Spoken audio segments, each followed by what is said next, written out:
But Oliver Dingley was the reason that we ended up in that roundabout conversation. Yeah, it was kind of strange, wasn't it? So through Thomas Barr, and you were out obviously talking to him. The Phil Healy story is up on YouTube. So get over to youtube.com/offtheball and subscribe to that. We got a little bit of insight into Oliver Dingley around about 2016, around the Olympic Games in Rio, and he's an Olympic diver. He's got an amazing backstory, and he also has a great story post-Rio. It's a difficult story, but it's one that he was very honest with in sharing with Eoin when they caught up just 2 days ago. Okay, I'm delighted to say I'm joined by Irish diver Ollie Dingley. Ollie, how are things? Not bad, thank you. Yourself? Not too bad, thanks. Good.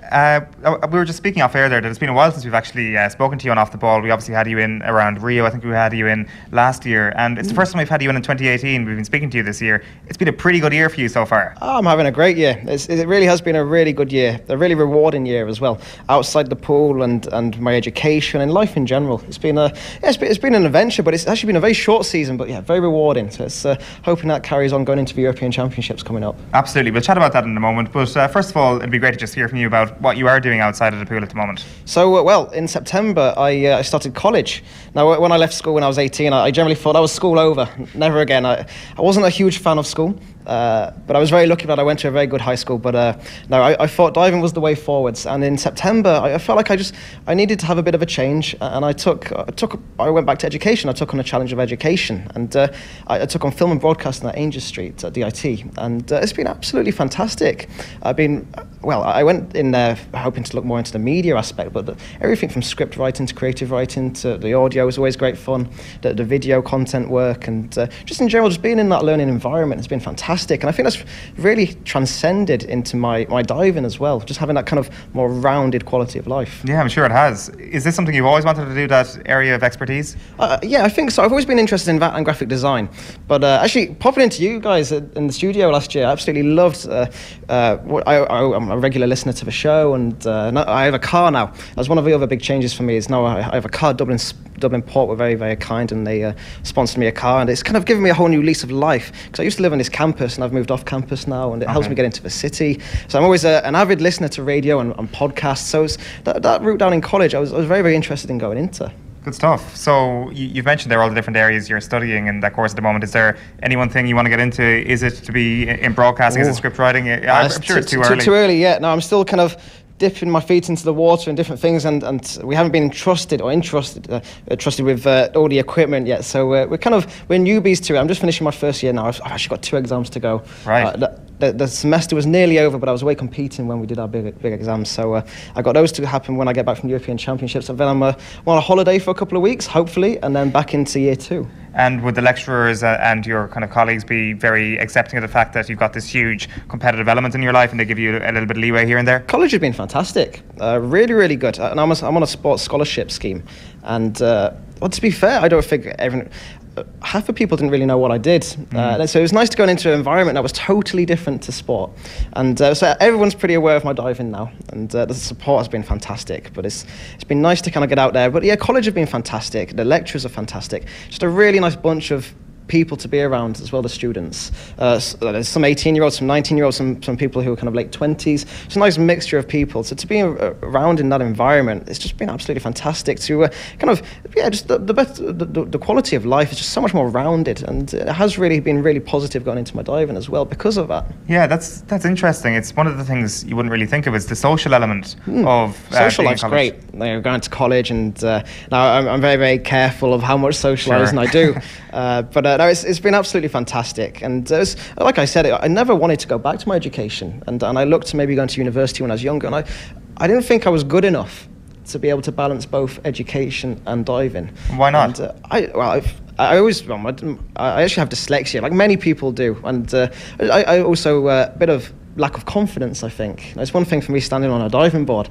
I'm actually I seem to do all right at that. So, but me kind of learning and sitting in a classy environment, I always found very, very stressful. So diving for me was always kind of like that bubble that if I found school stressful, I would go and do the diving later on in the day at 5 p.m. and it was kind of my bubble. It was something I was good at, something I'd enjoyed. I always had a social life for the diving. So for me, school was always very stressful, whereas going back to it now when I'm a bit older, a bit more mature, it's actually been a breath of fresh air. And it's also a bit of a novelty for me as well, kind of going back into that environment. And I've really, really flourished, I felt like. And, well, nearly 1 year down and 3 more to go. It's a 4-year course, a full-time college course with full-time diving as well. So it really is very lucky. And I'm able to do that because I'm also a carded athlete through Sport Island, which I'm very, very lucky to have.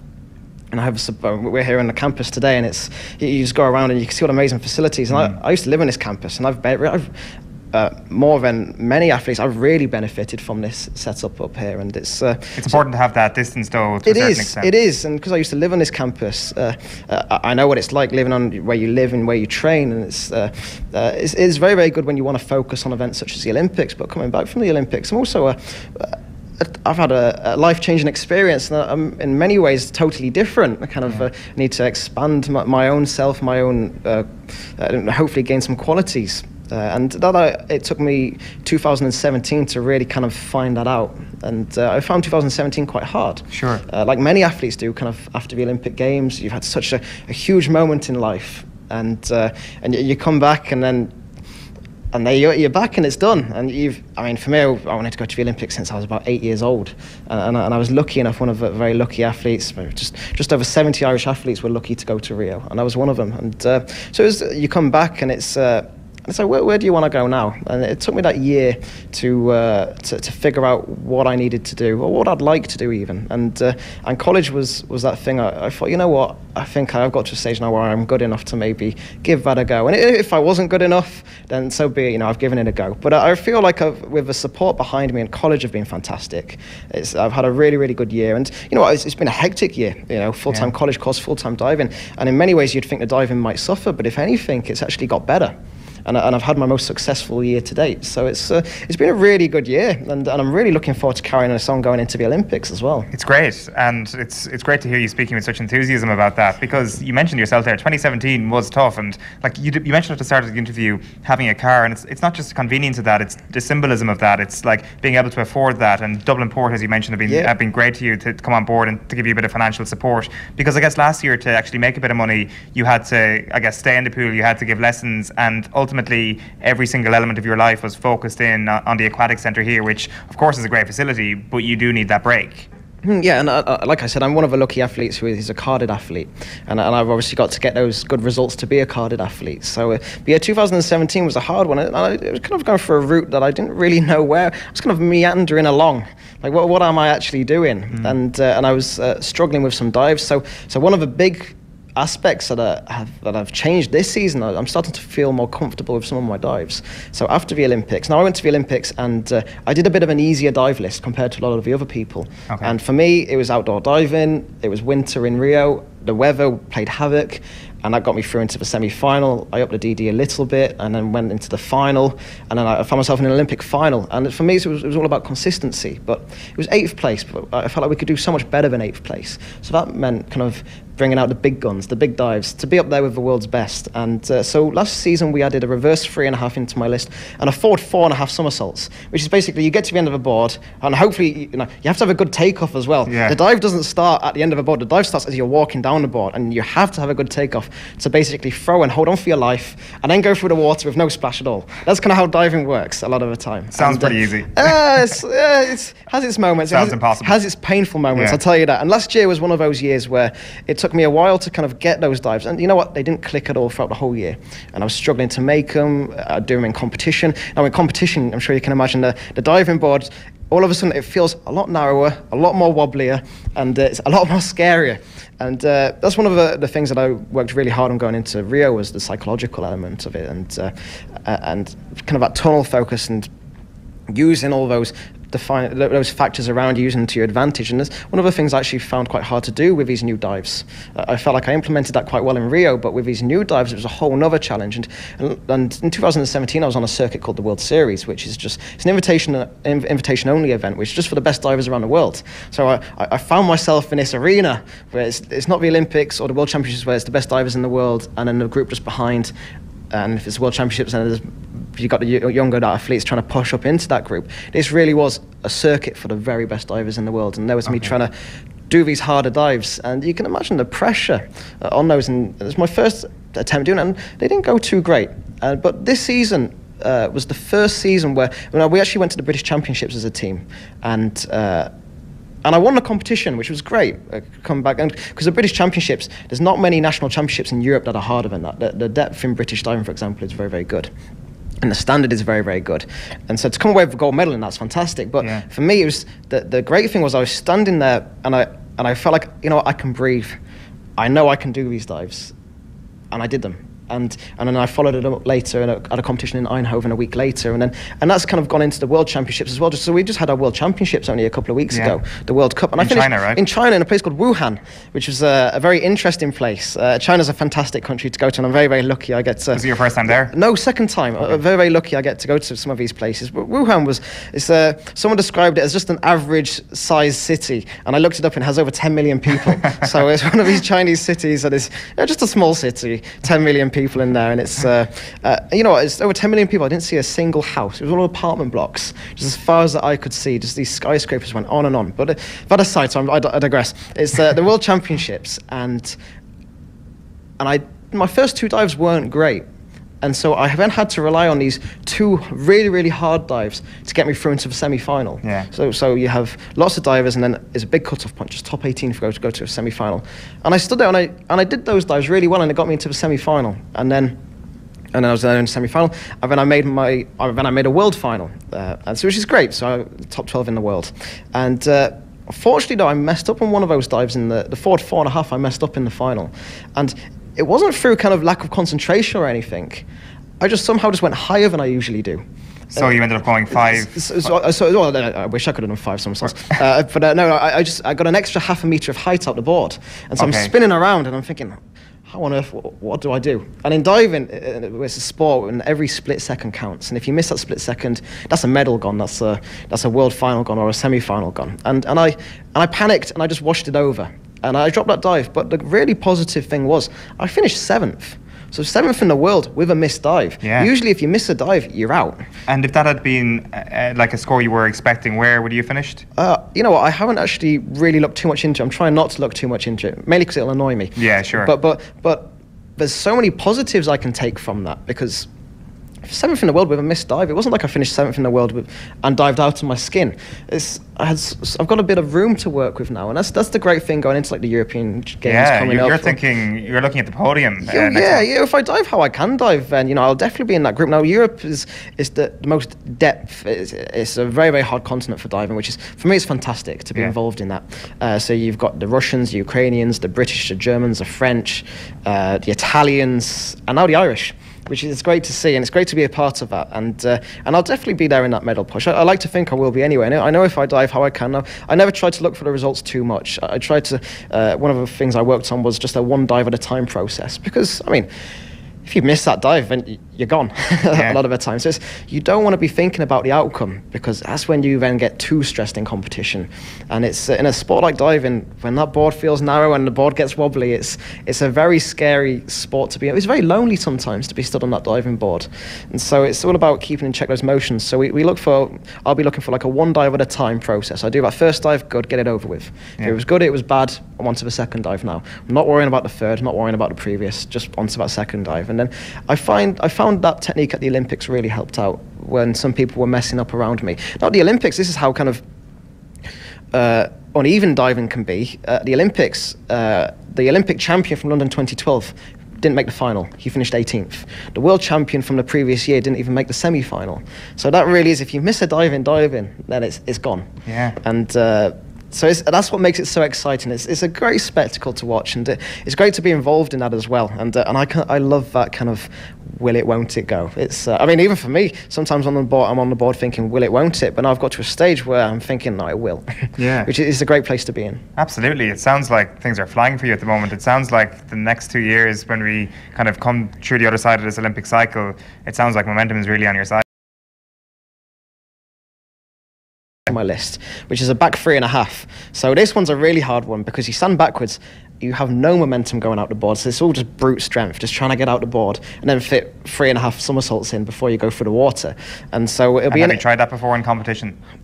Maybe once a long time ago, and I didn't end up too pretty. So this will be the first time, and if I do it, I'm hoping to do it. It might not go into my list. We'll be working on it over the next 3 weeks. But it's one of those dives where we need a time to do it. And I've done the World Championships now, so we're going to have to do it at the Europeans, and then hopefully then incorporate into my list all throughout next year. Because if I get that dive down with these new harder dives, then we're not looking at 8th place or just scraping into a final. We're looking at kind of up there with the big boys now, and it's great for me to kind of be in that environment now where I feel comfortable within that environment. And it's but you know what, I think college has had a big part to play with that kind of. I felt very uncomfortable being in that environment with those divers, and the same for college when I went there. I think last year I really struggled with a bit of anxiety as well, so to be able to go into college, I really felt like I, pun, dived headfirst into college, and being amongst those just finding myself in those uncomfortable experiences, and I felt that's really helped me kind of come out of my shell a little, hopefully. Yeah, because it's strange when you think of like an athlete who's succeeded, who's an Olympic finalist, that they should have all the confidence in the world, but that's not the case. No. The anxiety can come from just out of your comfort zone. I get very nervous, and especially after the Olympics, I was really hit by anxiety and nerves, and I'd have periods where I wouldn't go to the shop sometimes because I just got a bit too nervous just kind of having people around me. Was that the trigger for just being potentially recognised, maybe? Well, the trigger for it, I wasn't too well after the Olympics, and I fainted, and that was the trigger because I fainted in public, and I found it really hard to come back from that. So you can imagine going into college, and I remember sat there on my first day at college, in the induction day, and I actually sat right at the back of a room as closest to the closest exit I could possibly get to. I probably wouldn't have been able to do this a few months ago when I started college. I went through a really bad stage, and college has really helped me come out of my shell, I think, and also socialising with people. It wasn't something I necessarily was doing. Not going on nights out, but just kind of going out for my mates might be having a drink, but I'll go out for a Coke as well and enjoy myself as well. And it's kind of pushing myself into those uncomfortable situations. I've become comfortable. I've become the norm, and that's really helped in my diving this last year as well. Because I went through a stage last year where I'd stand on a diving board, and my hands were going like this, and you can imagine standing there and your hands are like this, and it's terrifying, I'd imagine. It's terrifying. That's a good word to describe it. I was going to say scary, but no, it really is terrifying. And I found general kind of life experiences quite terrifying, like going to the shops. So it's nice to kind of come out of that, and that's really kind of impacted on my diving. Just that extra bit of confidence, or just extra bit of kind of, it's just something extras there, and it's really helped me come out of my shell, and especially in the diving world as well. I'm glad to hear that. Thank you. We wish you all the best. Thank you very much. Thank you. Best of luck with everything in college. Glad to hear it's going so well. I guess we have to give the viewers some advice for any new TV or TV shows or films you've seen, considering you are about to become an expert in all of this. You know what? I've been bamboozled by all these different films out there. And one of the great things, there's a lecture I have called Introduction to World Cinema. Okay. And it was great because you'd have an hour and a half of lecture, and then you'd watch a film. That's a great college course. I'd sit there, I'd open my packet of popcorn, and I'd enjoy it. And there's some great films out there, and I'm always learning every single day. But I would only ever stick to one type of film before I went to college. I was just kind of broad range. I got into my Indian film, my Iranian films, and there's some great Chinese films out there as well. Some terrible films out there as well, which I really found out. But it's all preference at the end of the day. And I'm having a great time. And the audio work especially I really enjoyed it, because I always like my podcasts and everything. And so it's been a very, very diverse course of different things as well. And just kind of learning how to learn again as well. I hate reading. And so starting to read was always, these academic books was always a tricky one. But no, I've had a great time. It's been a great challenge. And I feel very, very lucky, and I met some great people. And I'm feeling like I'm in a very good place right now, and going into these European champs and beyond. And also just in life in general has been fantastic. And it's been absolutely great. So thank you for having me today. No, thank you. Oliver Dingley, thanks a million for that. Thank you.